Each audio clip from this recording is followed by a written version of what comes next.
And we are talking about that heavy rain that's been coming through through today. The city infrastructure in your own home could be at risk of flood damage, and storms can be especially dangerous when anything electrical is involved. And joining us now to talk about how to keep ourselves and our homes safe, Steve Smith, General Manager of Harm Suppression at the Electrical Safety Authority. Steve, thanks very much for joining us. Thanks for having me. Important title and subject matter, harm suppression. That says it all, doesn't it? I always wonder, do people actually get harmed every year and go to hospital? Well, the sad facts are about 1,000 people end up in the hospital emergency ward every year because of electrical contact. So yes, it does happen. On a day like this, what's the first thing what's your biggest worry when you know this weather's coming in, there's going to be flooding? What's your biggest worry about what people might do? Well, you got to take a look at your house and the surroundings. Take a look at the trees outside and say, you know, is it likely that tree's going to come down? Is it a couple hundred years old? Is it showing signs of rotting? If it comes down, chances are it's going to take down your overhead power conductors. So if those power conductors land on the ground, you've got to give them respect and stay back. The rule of thumb is about the size of a school bus. Oh, yeah. Really? Okay. Yeah, because people don't realize, but when power hits the ground, it's like throwing a rock in a pond.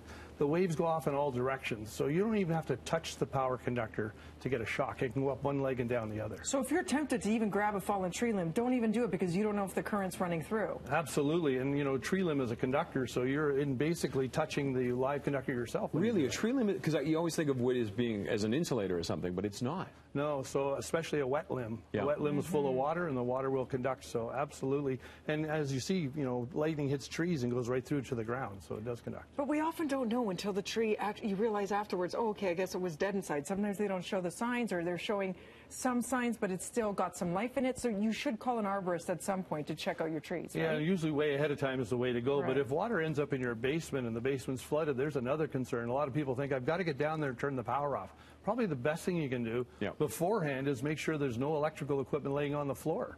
A lot of times we have power bars down there, extension cords. Before the weather gets really bad, go down there and start getting stuff off the floor if you're prone to flooding. And if you do have flooding, don't even think about it. Even if you think you can reach the power panel, don't do it, right? No, it's not worth it. Just either call the utility, call a licensed electrical contractor, get someone in to take a look at the equipment. But as a rule of thumb, preventative, start looking at what's on your floor now, because those power bars laying on the floor, they're going to be underwater, and you certainly don't want to go into the water to operate the breakers. And in your car, wire comes down on you.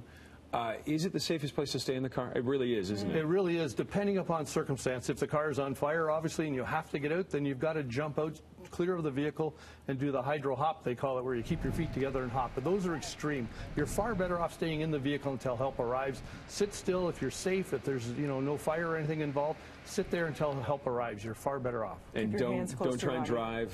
And what can you touch or not touch anything in the car? Well, as long as you're in the vehicle, you are somewhat safe. The pictures we saw earlier on the clips there of the hydro lines on top of the car, you're better off staying in there. First of all, when you get out of the car, you could touch the power conductors. Second of all, that whole car could be energized because power is going through it to the ground.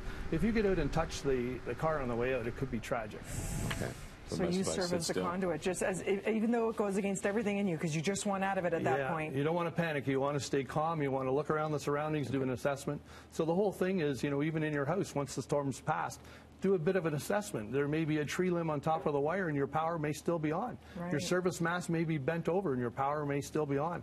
Take an assessment, then call a licensed electrical contractor, or if it's really serious, call the utility. Knowledge is power. Yep. Yeah. Thank you very much for joining us, Dave. We appreciate those tips.